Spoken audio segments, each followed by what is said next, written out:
Buon pomeriggio a tutte le amiche e gli amici dell'Università della Terza Età di Pordenone.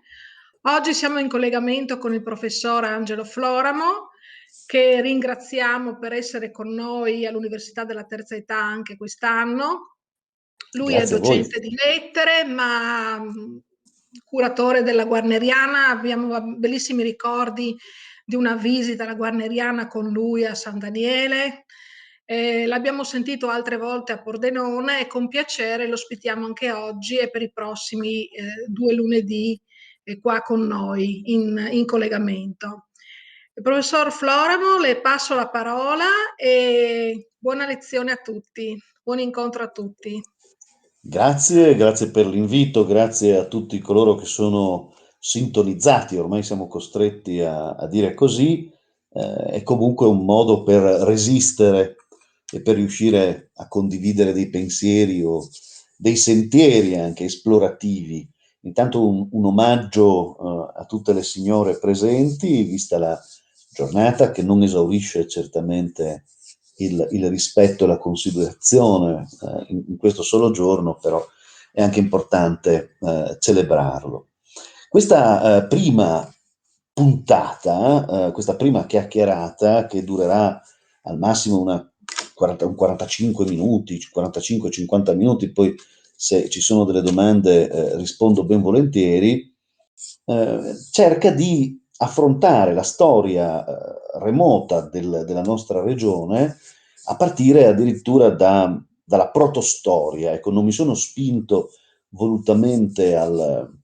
friulitico, cioè alla parte legata alla preistoria, ma ho voluto proprio iniziare da questo grembo, si chiama protostoria proprio per questo, con prime importanti, significative attestazioni di quella che è stata la nostra plurale civiltà. Ecco, il senso non sarà certamente un approfondimento diacronico, preciso, fatto per tappe. Mi piacerebbe, e questa è un po' la cifra di tutte queste tre nostre chiacchierate, che ci si perdesse anche un po'. Quando si cammina e si esplora è anche bello un po' perdere il sentiero principale e addentrarsi nei boschi narrativi, direbbe Umberto Eco, ed è quello un poco che faremo noi oggi, no? Più che nei boschi narrativi, nei boschi della storia, nella consapevolezza, ecco, questo lo teniamo un poco come bussola, se vogliamo, come costellazione di riferimento, come grande filo conduttore, che la storia delle nostre genti è sempre stata una storia plurale e che l'identità friulana è un'identità che è ricca di tantissimi rimandi che vengono anche da molto lontano e proprio per questo forse noi siamo un popolo che più che avere delle radici che rischiano di essere sempre così esclusive e respingenti, abbiamo delle memorie antichissime e queste memorie le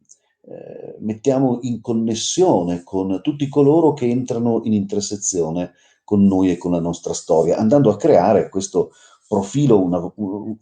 straordinariamente variegato, policromo e mobile, come cercheremo di dimostrare. Quindi io parto sicuramente dal remoto, con un evento che mi sembra particolarmente significativo perché ha lasciato sul nostro territorio delle tracce molto potenti e molto forti. E mi riferisco in particolar modo a quella grande, enorme migrazione di popoli che avviene tra il 4400 e il 3500 avanti Cristo. Probabilmente una recrudescenza del clima, una piccola età glaciale o forse spostamenti di altre popolazioni che venivano dalle steppe euroasiatiche, spinse tutta una serie di popolazioni, di tribù, che gli archeologi russi definiscono il popolo dei Kurgan, e cercheremo di capire subito che cos'erano e che cosa facevano, nelle ampie distese tra il Mar Nero e il Mar Caspio, e birilla queste popolazioni in diverse direzioni. È come se fosse una sorta di deflagrazione, se volete, di popolazioni che sono tutte collegate tra di loro da un sostrato linguistico comune, che noi potremmo anche definire in qualche maniera indoeuropeo, sono collegate anche da un immaginario collettivo, cioè da una serie di miti, di culti, di tradizioni, di canti, di credenze, e anche da un modo di affrontare l'economia dei territori che attraversavano. Si tratta di tribù seminomadi di guerrieri e di pastori, quindi seguono le grandi mandrie, i grandi spostamenti di animali, e nello stesso tempo ovviamente esercitano anche l'arte della guerra, conoscono molto bene la domesticazione del cavallo e si spostano, come vedete nella piccola mappa, in molte direzioni. Una tra queste, la grande autostrada della storia europea, è il Danubio, quindi poi risalendo tutta l'area balcanica arrivano imperiosamente, inevitabilmente, fino alle nostre terre e da qui poi ancora si sposteranno giungendo addirittura oltre la Manica fino alle isole britanniche e lasciando tutta una serie di manufatti come questo bellissimo dolmen che si trova sulle sponde settentrionali del Mar Nero, nella zona di Archipov. Si trattava di tombe prevalentemente, dove sono stati trovati questi corredi, tra l'altro di grandissima bellezza, di una preziosità straordinaria, non soltanto perché d'oro e quindi per il materiale nel quale erano stati forgiati, ma anche per la nobiltà dei tratti e la bellezza proprio delle effigi. Ma non lasciano soltanto queste tracce, lasciano soprattutto tumuli. Eccoli qua, questo è stato proprio fotografato nella zona del Mar Nero settentrionale, questo lo ritroviamo nella zona della Moldovia, uno dei tanti disseminati lungo i Balcani danubiani, fino ad arrivare ovviamente alle nostre terre. Di che cosa si tratta in verità? Si tratta di tombe, questa è un po' una sezione, tombe sotto le quali veniva ricavata una camera sepolcrale e dentro questa camera sepolcrale veniva sepolto, spesso con il cavallo, il principe pastore. Ecco, chiamiamolo così, definiamolo così, un principe pastore. In Friuli arrivano tra la media età del bronzo, bronzo antico, bronzo medio, ed essendo interessati all'allevamento del bestiame non potevano fare altro che disporsi su di una linea strategica, che è la linea delle risorgive, che qui vedete ben indicata da una parte, dall'altra nell'area collinare, quindi nell'alta pianura. Perché? Perché la linea delle risorgive permetteva chiaramente ai loro animali di abbeverarsi, l'acqua è fondamentale nella gestione di un territorio. L'alta pianura friulana, la zona morenica e collinare, invece era l'imbocco di tutta una serie di strade, di sentieri e di pertugi, di passaggi che conducevano fino agli alti pascoli delle montagne, per cui dobbiamo immaginare che fossero popolazioni che erano soggette ad una doppia transumanza, come continuò poi ad esistere per secoli, per millenni, per cui in estate conducevano gli animali al pascolo nelle terre alte e in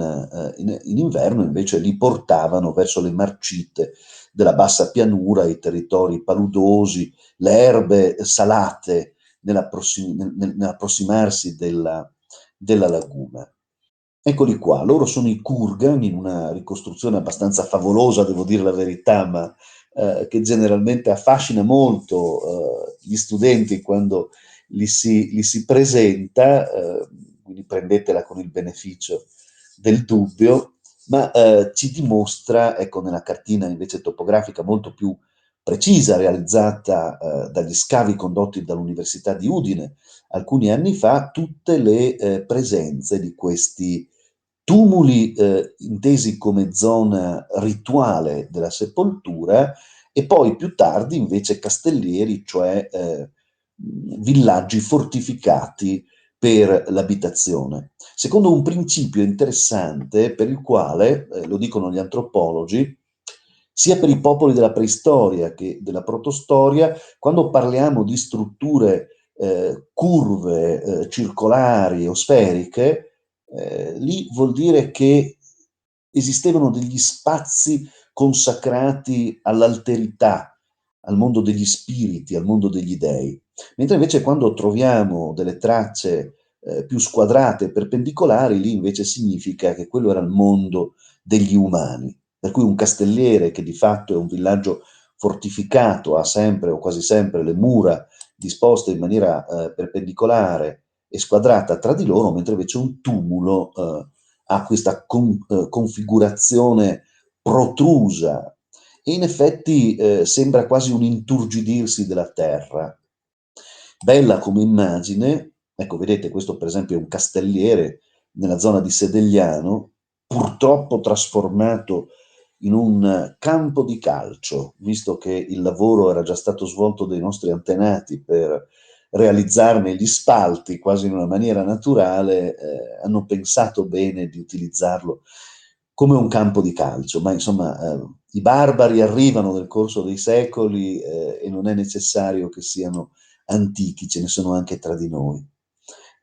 Ancora un castelliere, l'archeologia adesso riesce anche a giovarsi di queste bellissime visioni aeree, una volta era necessario commissionarle all'aeronautica, adesso basta una mappa di Google per riuscire a vedere gli insediamenti che si trovano sottoterra, dati, vedete, da questi cambiamenti di colore, laddove si fanno più chiare le ombre o le prospettive, ecco, sotto c'è qualche cosa. In questo luogo, ancora oggi delimitato da strade poderali, esisteva un antico castelliere. Castelliere che nel nostro piccolo anche abbiamo fatto studiare agli studenti, ai nostri allievi, portandoli sul territorio e facendo compiere loro dei rilievi. Questo per dimostrare che la scuola, non soltanto l'università, chiaramente l'università dà il lume, l'indirizzo, il documento, ma anche la scuola deve sempre di più considerare il territorio nel quale si orienta, nel quale è insediata, come un ottimo, uno straordinario laboratorio per cercare di capire come potevano vivere i nostri antenati. Ecco, questa in una ricostruzione altrettanto fantomatica ma suggestiva di come poteva appunto essere un castelliere. Ma esaminiamone uno in particolare, un luogo in cui castelliere e tumulo sono presenti in diversi esemplari e in cui si è creata una sorta di lunga durata, come se passata la grande onda dei popoli delle steppe, dei popoli dei Kurgan, anche le popolazioni che si sono insediate successivamente hanno riconosciuto a questi spazi una fascinazione del tutto particolare. E questo luogo, che si chiama in maniera molto suggestiva Meleretum, cioè il giardino dei frutti, il giardino delle mele, Mereto di Tomba per intenderci oggi, nelle sovrapposizioni cultuali dei secoli che si sono poi avvicendati, e quindi la presenza dei Celti, poi la presenza delle popolazioni slave, Mali Hrad vuol dire nelle lingue slave piccolo tumulo, piccola collinetta, piccolo castello o luogo fortificato, tutti elementi che richiamano alla stessa configurazione del territorio, caratterizzano un comune sentire, cioè testimoniano un comune sentire. È come se, malgrado il passaggio dei secoli, chi si è stanziato in questa zona ha riconosciuto un'alterità, un senso di sacralità. Qui lo vediamo meglio indicato nella mappa, il tumulo di Mereto, tra l'altro Mereto di Tomba, quel Tomba lì nell'etimologia proprio del nostro toponimo sta ad indicare il grande tumulo, che è stato studiato dagli archeologi dell'Università di Udine, ne è stata fatta proprio, come vedete, una stratigrafia imponente, importante, che ha evidenziato una sepoltura con un corredo funerario di questo principe pastore, e ogni volta che io analizzo questo tumulo, ne parlo, ricordo sempre quello che amava dire padre Davide Maria Turoldo, grande intellettuale, regista, poeta, sacerdote della nostra terra, della nostra regione, il quale sosteneva in lingua friulana, diceva che chi di no i muarz a non si sepulissi, ma a si semenin, e cioè qua da noi, dalle nostre parti, i morti non si seppelliscono, ma si seminano. E io questo l'ho sempre trovato di grande poeticità, è anche vero. Il senso sacro che in qualche modo noi riconosciamo ai nostri antenati, dentro il quale anche noi ci aggiriamo, alle volte smarriti, ma l'idea che la terra sia una madre e che questa madre ogni tanto inturgidisca il suo grembo come se stesse in attesa, e dentro questo grembo turgido che cresce in realtà si depongano dei semi che sono gli esseri umani che si addormentano in attesa di un risveglio in chissà quale altra forma, in chissà quale altra primavera. Ecco, io lo trovo di un grande spessore, di una grande poeticità, ma anche di un fondamento, se volete, rituale, culturale, di grande interesse, di grande importanza. Questi disegni sono stati realizzati dall'abate Canciani, siamo nella seconda metà del Settecento, un classico erudito dell'epoca, che raccolse in un libro le consuetudini dei popoli barbarici, si chiamava così. E tra le tante manifestazioni di questa cultura primigenia va proprio ad evidenziare alcuni di questi manufatti dell'area di cui ci stiamo interessando noi. Questo per esempio è a pochi chilometri da Mereto, è la località di Savalons, il castelliere di Savalons è bellissimo, sembra quasi di avere di fronte una piccola Stonehenge friulana, e così dovrebbe in effetti poi essere affrontata e studiata. Guardate come in mancanza di Google Earth e di strumenti o di droni, l'abate Canciani era riuscito ad avere attenta immagine e attento rilievo di questi siti, e tra questi forse il più interessante di tutti. Qui siamo di nuovo a Mereto, non è il tumulo, ma è proprio un castelliere, o per meglio dire una struttura che probabilmente, con ogni probabilità, non aveva soltanto lo scopo di fortificare un territorio, di accoglierne gli abitanti, ma diventava uno spazio rituale. Ritualità che rimane per moltissimi secoli, tanto da diventare una chiesa cimiteriale nel periodo del millennio medievale. Attenzione, chiesa cimiteriale, insomma, in connessione con un tumulo che da millenni svolgeva questa importante funzione rituale, fondativa, di sacralizzazione del territorio, la dice lunga ancora una volta sulla continuità, su quello che gli studiosi francesi amano chiamare la lunga durata, o se volete la viscosità del pensiero, come se il nostro immaginario fosse viscoso, fosse appiccicaticcio, facesse fatica a correre con il tempo dell'orologio e in alcuni casi rallentasse la sua corsa, proprio come in questo caso di Mereto, dove durante i lavori di restauro al seguito del terremoto del 1976, sul colmo del tetto della chiesetta cimiteriale di questo sito venne scoperta questa straordinaria stele che era stata utilizzata, anzi riutilizzata, si parla proprio di materiale di riuso, dagli abitanti che edificarono la chiesa, siamo negli anni immediatamente successivi al 1000, come il colmo del tetto. E lì era rimasta occultata fino al terremoto. Nessuno sapeva, fino al 1976, dell'esistenza di questo idolo, un idolo di pietra molto alto, impressionante, scavato, scolpito in un unico elemento, di un fascino e di un mistero incredibili.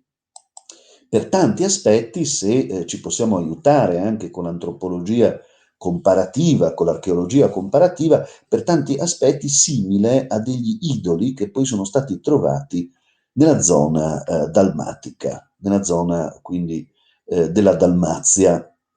interna, non costiera. Quindi ancora una volta lungo questa lunga traiettoria che dalle steppe euroasiatiche portava al centro dell'Europa.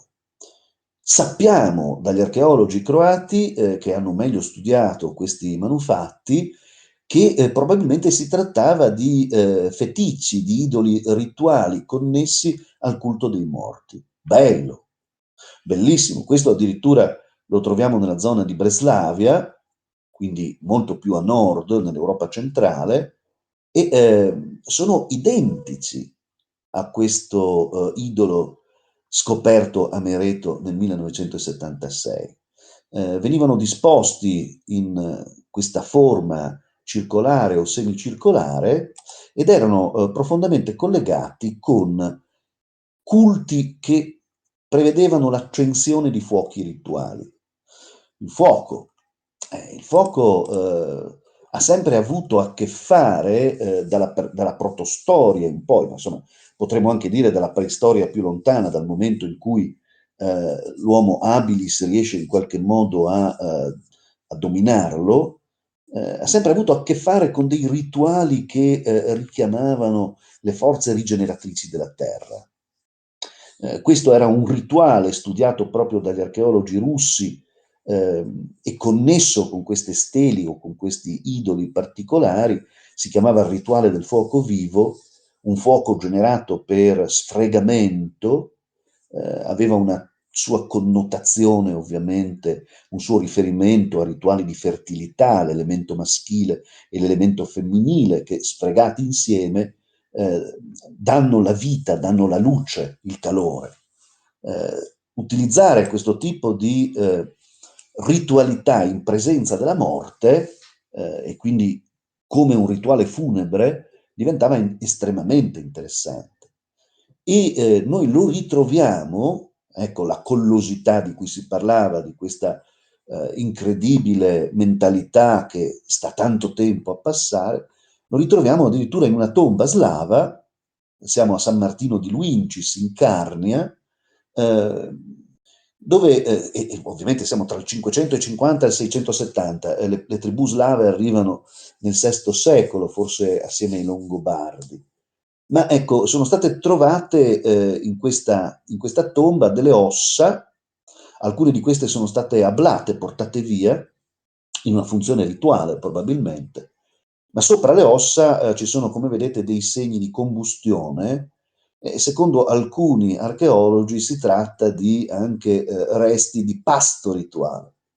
Non si vuole sicuramente arrivare al concetto di cannibalismo rituale, che esisteva nelle fasi più arcaiche però, ed è anche assolutamente interessante. Parte del corpo del morto poteva essere mangiata e divisa, condivisa con il resto della tribù, nella consapevolezza che lo spirito del defunto avrebbe potuto continuare a vivere nei membri, in tutti i membri della tribù stessa. Alcuni antropologi di area francese hanno detto che questa ritualità può anche essere ritrovata in formulazioni di religioni antichissime, fino addirittura ad arrivare alla religione del libro. La comunione diventa una forma sacrale in cui si mangia il corpo e si beve il sangue di colui che entra all'interno della comunità vivificandola e facendo sì, sono parole poi del Vangelo, che si diventi uno spirito solo e una sola carne, no? Una carne sola e un'anima sola. Sono dei concetti che sono antichi, che fanno fatica ad abbandonare la nostra consapevolezza. Fin tutto il periodo medievale non è un caso che all'interno di queste chiesette cimiteriali, tra cui anche la chiesa di Meleretum o di Mereto di Tomba, in alcuni momenti dell'anno si compissero dei particolari riti che in qualche maniera stavano a significare una discesa rituale agli inferi, attraverso tutta una serie di danze, di balli e di canti e di cerimonie purificatrici notturne. E sempre lì si insiste, sempre all'intorno di questi luoghi che per millenni hanno rappresentato un elemento di sacralità e di condivisione anche dei momenti importanti della comunità. In questi luoghi la vita e la morte si incontrano, ma soprattutto si incontrano i principi della fertilità e quindi l'immagine stessa della donna con l'idea della morte. La donna, come la terra, riesce a sconfiggere la morte stessa, che di fronte alla capacità rigenerativa della terra non ha possibilità di far prevalere il pungiglione del suo aculeo, dicevano i padri della Chiesa.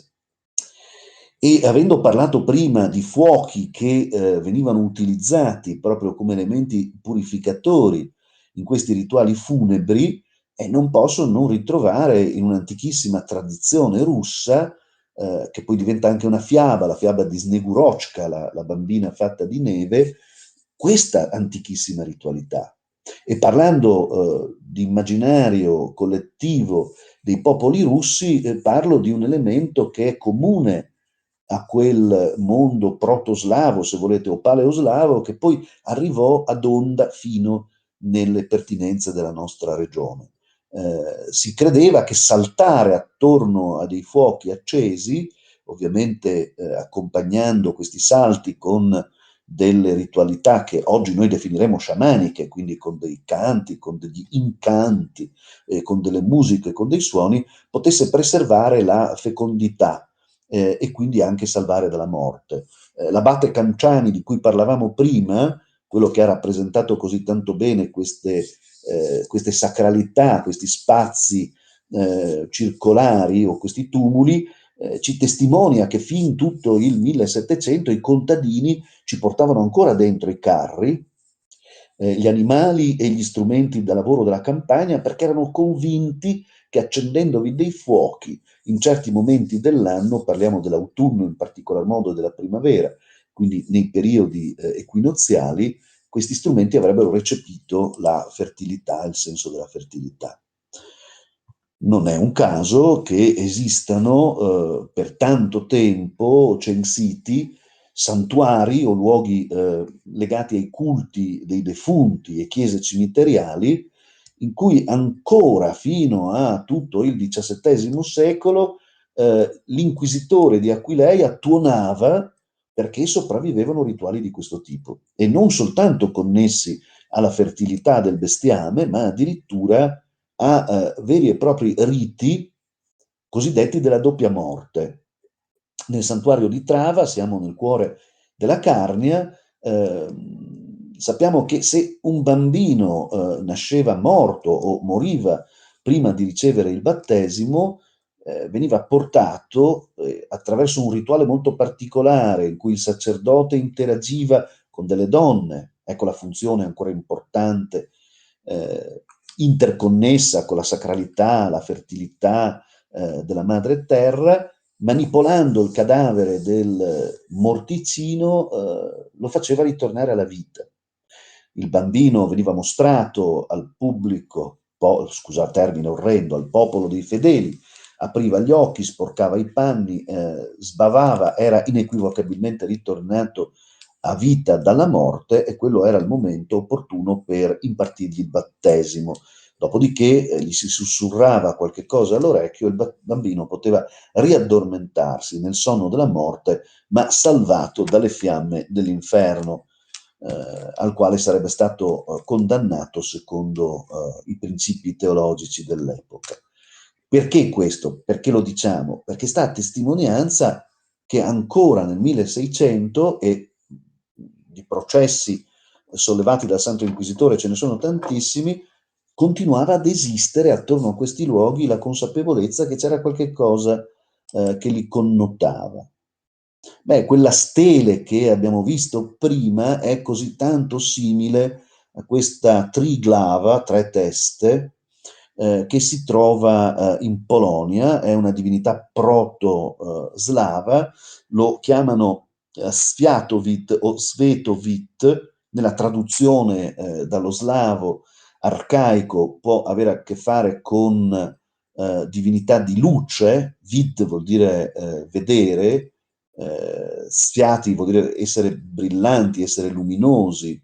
e quindi è una divinità che preserva o tutela la luce e la vista, quindi è una divinità connessa con il culto del sole. Interessante che sia una divinità chiamata Triglava. Voi sapete che il Triglav è una delle montagne caratteristiche della Slovenia, e con ogni probabilità dai popoli proto-slavi, era un enorme idolo dotato di 3 facce, molto simile a questi più piccoli, che poi venivano venerati con i riti di cui abbiamo parlato. Il cristianesimo non fa altro che, soprattutto il cristianesimo aquileiese, prendere in mano questo immaginario e battezzarlo, passatemi il termine, cioè rileggerlo e appropriarsene secondo le raccomandazioni del grande pontefice, di quel grande pontefice che fu Gregorio, appunto detto Magno, Gregorio il Grande, che raccomandava ai propri missionari di non distruggere i culti pagani, ma semmai di rileggerli e di dare loro una veste cristiana. Quando noi parliamo del culto di divinità legate al fuoco, alla luce e al sole, non possiamo non immaginare che Helios è il nome del sole in greco ed Elias, così vicino a Helios, è quel profeta cantato dalla Bibbia che si vestiva di pelli come se fosse un uomo selvatico, veniva cibato, come ci dimostra questa bellissima icona, tra l'altro ancora una volta proveniente dal mondo slavo orientale, si cibava di piccoli pani o di mieli portati dai corvi. Il corvo è un animale da sempre associato al culto del sole, un pane che potrebbe in questa icona, in questa immagine, essere raffigurato esso stesso come se fosse un sole. Il miele ha un significato solare per eccellenza, è quasi la condensazione rugiadosa per le popolazioni antiche del sole attraverso il calore e la bellezza del fiore, ed è così tanto vicino la figura di questo profeta importante che, non dimentichiamocelo, aveva a che fare con gli orsi, secondo la Bibbia, e si veste in maniera molto simile ad un orso, si vendica addirittura con gli orsi, secondo la narrazione biblica, da fanciulli che lo prendono in giro, e nel mondo classico ha un corrispettivo nella figura di Orione, il cacciatore selvatico, che gira vestito di pelli pure lui e fugge le moltitudini. Queste sono tutte cerniere che mettono insieme suggestioni che vengono da lontano. Beh, nell'agro aquileiese questo enorme Cristoforo, che viene spesso descritto e raccontato come un uomo che si veste con delle pelli di animali, come un uomo selvatico, che ha un unico cingolo di cuoio che gli scende dalla vita, che è talmente tanto grande da utilizzare un albero intero come se fosse un bastone, e che si porta sulle spalle colui che gli dà il nome, Cristoforo, colui che porta il Cristo sulle spalle, altro non è che una trasformazione cristiana di quel Elias e di quell'Orione di cui abbiamo parlato, che presidiavano culti solari e che trovavano sicuramente una facile sponda, una bella vibrazione in quei giganti di pietra che anche i protoslavi veneravano e che abbiamo ritrovato nel colmo della chiesa cimiteriale di Mereto di Tomba e che abbiamo riconosciuto come essere nelle 3 facce una riedizione del Triglav venerato dai popoli slavi in generale. Ma chi era Cristoforo? È spesso rappresentato come, ancora una volta, un uomo salvaticus, quello che nella tradizione folclorica friulana viene chiamato Salvan. Sono personaggi che vivono nei deserta loca, nei luoghi deserti, che hanno a che vedere con il mondo della natura, che si cibano di miele e di radici, che si accompagnano sempre con un grande bastone. L'iconografia è molto simile a quella. E la stazione di Gemona nel mondo romano, che è la stazione ad Silanos, dove Silan è ancora oggi l'elemento topografico e secondo alcuni è acqua zampillante, ma secondo altri è la corruttela di Salvan, apre delle possibilità interpretative molto interessanti. Il fatto che proprio a Gemona ci sia quel San Cristoforo lì così grande, territorio di acque zampillanti e di uomini selvatici, è estremamente curioso. E come nel folklore poi friulano, e non solo friulano, ma friulano, carinziano, sloveno, altoatesino, esistesse questa sovrapposizione tra l'Homo salvaticus cornuto e demoniaco, tenuto a bada da elementi cristianizzanti che si trasformano in San Nicolò e i Krampus, per intenderci, nel culto solstiziale dell'inverno, dimostra ancora come tutto questo corredo di riti e di culti, una volta che non ebbe più una funzione legata alla religione, si sciolse un po', si trasformò,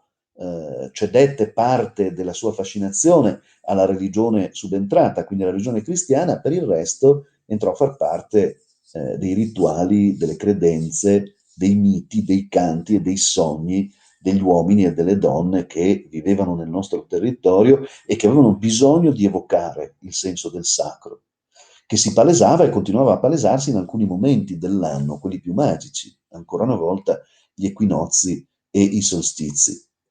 E il fatto che San Niccolò si chiami Miklav nel mondo slavo, e Miklav molto spesso sia paragonato a Misha l'orso, Misha è il nome che viene dato agli orsi nel mondo slavo, mette insieme tutte queste figure. Anche l'orso si ciba di miele, e anche l'orso è considerato una divinità solare,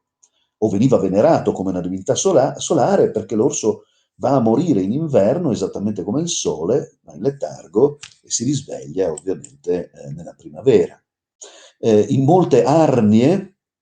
della zona carinziana slovena,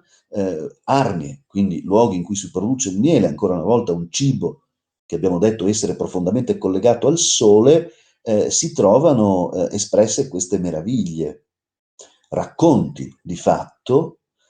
Qui c'è la processione dei morti, il cacciatore ucciso, mondo ribaltato quindi, tipico di una dimensione rituale, il ribaltamento del mondo, quasi carnascialesco, ma trasportato dall'orso, che diventa quindi quasi un animale psicopompo, cioè un animale che porta le anime. Ma Cristoforo non portava sulle spalle questa piccola figura che, secondo la tradizione del Cristo, sì, ma probabilmente in tempi arcaici non è tanto un Cristo quanto l'immagine di un'anima piccola che se ne sta sulle spalle di un gigante selvatico che la porta a destinazione, dall'altra parte, laddove vivono gli spiriti, e dove gli spiriti vengono impersonificati molto spesso dagli animali della foresta. Qui avete le lepri, la volpe e il lupo. È una meraviglia questa Arnia del 1600 slovena. Ursula è una santa veneratissima nell'agro aquileiese che, guarda caso, guida una processione di vergini morte, la Navicula Sancte Ursulae. Ci sono tantissimi affreschi che ne raccontano le vicissitudini agiografiche, ma il fatto che si chiami proprio Ursula, da Ursus, da orso, e che sia colei che conduce in una processione sicuramente purificatrice, sicuramente labirintica, le anime dei morti, ancora una volta ci richiama su questi stessi principi che sono estremamente interessanti. E poi, ovviamente, la carta di identità di Cristoforo è questa. Se noi apriamo un trattato di agiografia, quindi la vita dei santi, ci rendiamo conto che Cristoforo viene detto gigante che proviene dalla tribù dei cinocefali, è un gigante, cioè che avrebbe la testa di un cane o la testa di uno sciacallo. Questo è San Cristoforo. E questa è la splendida icona bulgara, quindi ancora siamo in area balcanica, in cui viene tutt'oggi venerato San Cristoforo in una forma sincretistica, no? Quindi di sovrapposizione cultuale che fa venire i brividi, perché vedere in una chiesa un mostro con le candele accese e sapere che questo mostro di fatto, no, biforme, è San Cristoforo, crea uno shock culturale fortissimo e nello stesso tempo anche molto emozionante, perché la dimostrazione, come abbiamo detto fin dall'inizio, è che c'è questa lunga presenza di culti e di riti che fanno fatica a passare, che si traducono, che si trasformano, ma rimangono e sostanzialmente raccontano le stesse cose. Ecco, questa è un'altra immagine di Cristoforo, visto proprio come cinocefalo. Ma il lupo, soprattutto qui nell'agro aquileiese, era spesso associato e considerato come animale guida. Lo stesso Paolo Diacono ci racconta che il suo antenato, che guarda caso si chiamava Lopkis, lupo, era scappato dalle terre degli Avari nella Pannonia, nell'Ungheria, seguendo un lupo guida, un lupo che gli faceva da guida. Molto spesso il lupo viene presentato come un lupo pastore, come colui che ci aiuta nelle nostre peregrinazioni. Dietro c'è una simbologia precisa, ecco, questa è una zoomata sul Cristoforo di cui parlavamo prima. Qui c'è un astice, un gambero, un bastone, una sirena con le code, doppia coda, appunto bicaudata. Troviamo le stesse simbologie nel pavimento di Aquileia. L'astice sul palo è la rappresentazione del solstizio dell'estate. Il nome di astice deriva da asteikon, che vuol dire io sto fermo, quando il sole, che qui vedete magnificamente rappresentato, è talmente tanto potente che sembra che la giornata si prolunghi e quindi il sole torna indietro. Mentre invece il capro, che se ne sta sopra un altro palmizio, un altro bastone, ma in realtà non è un capro, ma è un drago, poi diventa un capro, ma qui si vedono benissimo le volute, le spire, sta alla guardia di 12 pani che poi sono sostanzialmente i 12 mesi dell'anno e quindi è il solstizio dell'inverno, solstizi ed equinozi, rappresentati benissimo, torniamo a Gemona, nella facciata di Santa Maria Assunta, dove svetta questo enorme San Cristoforo e dove ormai mi pare chiaro, ormai assodato, che tutti questi simboli siano in realtà una mappa astrale, una mappa cosmologica meravigliosa e bellissima, con il solstizio d'estate, il gambero e il bastone, e il solstizio d'inverno, la sirena, quindi il luogo umido della rinascita, la rinascita alla vita dalla morte invernale, e con le transizioni equinoziali rappresentate benissimo da questi tre re magi, qui veglianti e qui dormienti.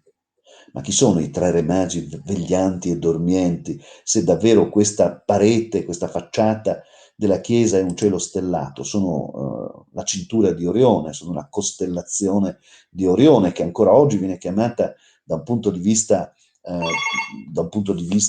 popolare i tre re, no? Sono i tre re e le tre stelle. E Orione, Orion,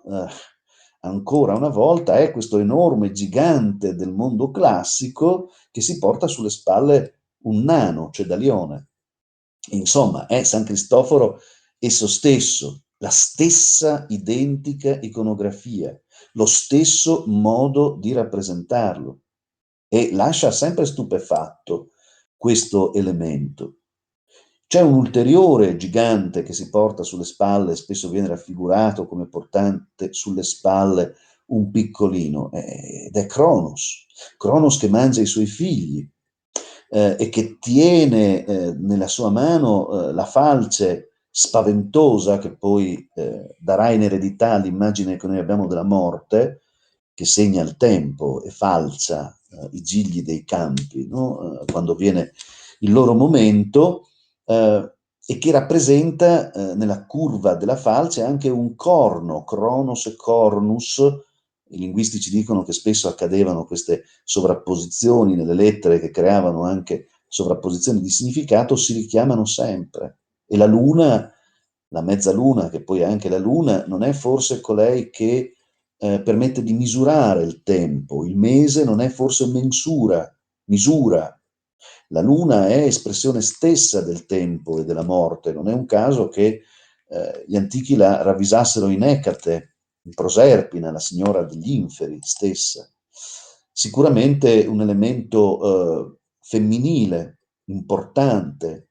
la luna rappresentata sempre come portatrice di questo doppio corno, che in realtà sta a significare la fertilità. Le grandi dee madri del mondo preistorico sono sempre rappresentate con questo corno in mano, che in realtà è l'utero che rappresenta la loro femminilità. Oggi è proprio la giornata adatta per parlarne. Femmina, femore, lo vedete, più grande, perché deve ovviamente sostenere la maternità, fecunda, fecunditas, feracitas, cioè la fecondità, la capacità di riprodursi, la capacità di essere dea, madre, turgida come la terra, capace di avere appunto il seme dell'uomo dentro se stessa perché possa rigenerare, così come la terra accoglie il seme di un corpo morto perché possa rigenerare, cioè tutto ritorna. E questa presenza delle corna nelle popolazioni che hanno vissuto qui in Friuli è estremamente significativa e sempre connessa con divinità capaci di rigenerare. Nel mondo celtico, per esempio, Cernunno, che qui vediamo in un particolare di un celeberrimo, bellissimo vaso rituale, è il Gundestrup, è un dio che si rigenera. Taranis, sempre divinità celtica, è un dio che porta le corna, ma ovviamente sono corna che stanno ad indicare la potenza della rigenerazione, sono le corna lunari, sono le corna che ritroviamo anche in questo piccolissimo fonte battesimale vicino a casa mia, qui a Ragogna, in una chiesetta che è dedicata a San Remigio, ma io so che remum nel proto-indoeuropeo vuol dire utero. E che, qual è la funzione? Come mai esiste una figura dotata di questo doppio corno in un fonte battesimale che ha la funzione di un utero? Perché è proprio la fecondità, la rigenerazione. Tu muori nel momento in cui vieni battezzato, perché muori al mondo e rinasci cristiano. Esattamente quello che accadeva nel rituale del Gundestrup, che abbiamo visto prima. Grande elemento di ogni trasformazione, di ogni metamorfosi, cantato dai bardi in tutte le grandi saghe gaeliche, celtiche, dal Mabinogion in poi. Quindi veramente sembra quasi che insistiamo sugli stessi elementi. Orione, tra l'altro Orion è così vicino a Iuri, che nel mondo slavo rappresenta un altro santo importantissimo, che è Sveti Iuri, e che è San Giorgio. Questo si trova nella Sveta Gora, la montagna santa sopra Gorizia. Un San Giorgio che molto spesso, guardate, la cosa interessantissima, viene presentato con i piedi palmati, fonte di ogni rigenerazione e sorgente di ogni fiume, così viene rappresentato.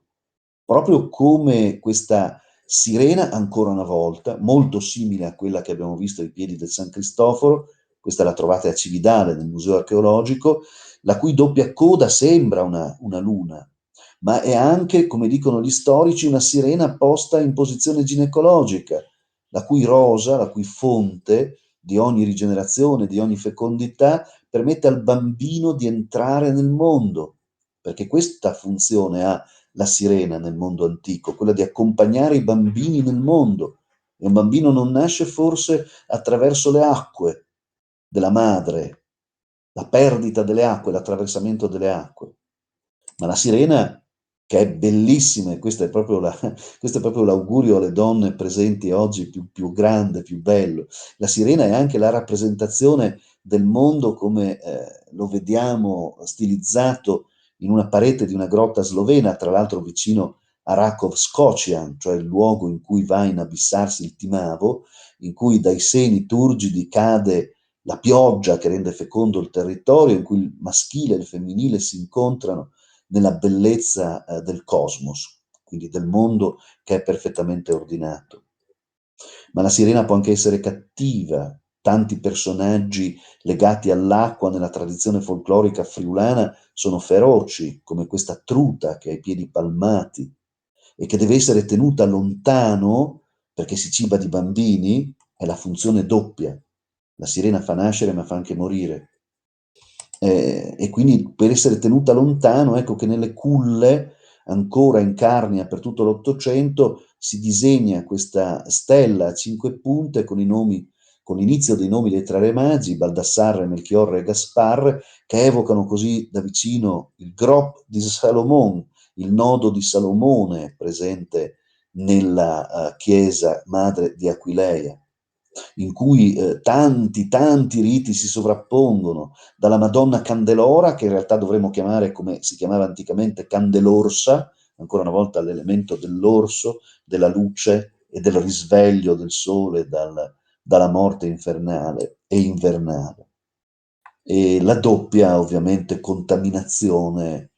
di un sole che sorge, che vince, che esce fuori dalla paura dell'inverno, Apollo, e un altro sole che invece declina, così tanto simile questo Ercole, proprio vestito di pelli come uomo selvatico, a quell'Orione e a quel Cristoforo e a quell'Elia di cui abbiamo parlato prima. Mi volgo subito a conclusione, perché il tempo sta cadendo il tempo a nostra disposizione, ma ecco, soltanto con poche suggestioni. Abbiamo detto che Mereto di Tomba prende il suo nome da Mele Reto, giardino all'interno del quale si coltivano gli alberi delle mele. La mela ha un suo significato solare importante. Se voi la tagliate in maniera orizzontale, vedete che si forma questa stella a 5 punte, che ritroviamo simbolicamente nell'agro aquileiese in divinità che sono Ercoli e Apolli, cioè sono tutti e due. Ercole, nello stesso tempo, vedete la pelle del leone Nemeo, e nello stesso tempo anche Apollo, divinità solare, le 5 punte del sole, la mela. È il giardino delle Esperidi, dove il sole va a tramontare nell'Occidente lontano e vengono gelosamente custodite.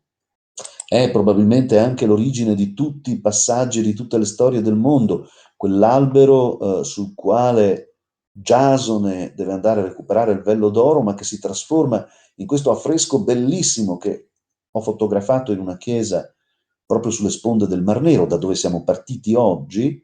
Si trasforma in Ercole, Giasone si trasforma in Ercole, Ercole si trasforma in un Adamo che quasi raccoglie la mela da un albero proibito in cui corre un serpente, che è il serpente maledetto, e qui vediamo quasi, vedete, la mela nelle mani di ciò che rimane di Eva. E tutto questo ci riporta di nuovo ad Aquileia, dove tutto parte, dove tutto ritorna, dove Giasone nella sua corruzione cristiana diventa Giona, Giona elemento cristologico che muore per rinascere, che entra nel ventre per ritornare a crescere, e in cui ovviamente tutto quello che abbiamo detto finora in qualche maniera trova la sua corrispondenza. E qua io mi fermo, perché credo che abbiamo praticamente sì superato il tempo a nostra disposizione, abbiamo sfondato di 5 minuti, però ecco, ci dà una sensazione di quanto profonda e di quanto misteriosa è questa storia giocata sull'immaginario, giocata sui riti, sui culti, sulle leggende, su quello che ha a che vedere con la nostra identità più profonda, che è fatta di tante cose e non è assolutamente un cristallo puro da preservare, semmai è una scatola da 1000 specchi che devono essere aperti e fatti giocare tra di loro. Grazie per l'attenzione. Grazie, grazie professor Floramo. Ci diamo appuntamento a lunedì prossimo quando parleremo di donne del Friuli. Feminis. Arri- Feminis. Arrivederci a tutti. Arrivederci, grazie. Grazie.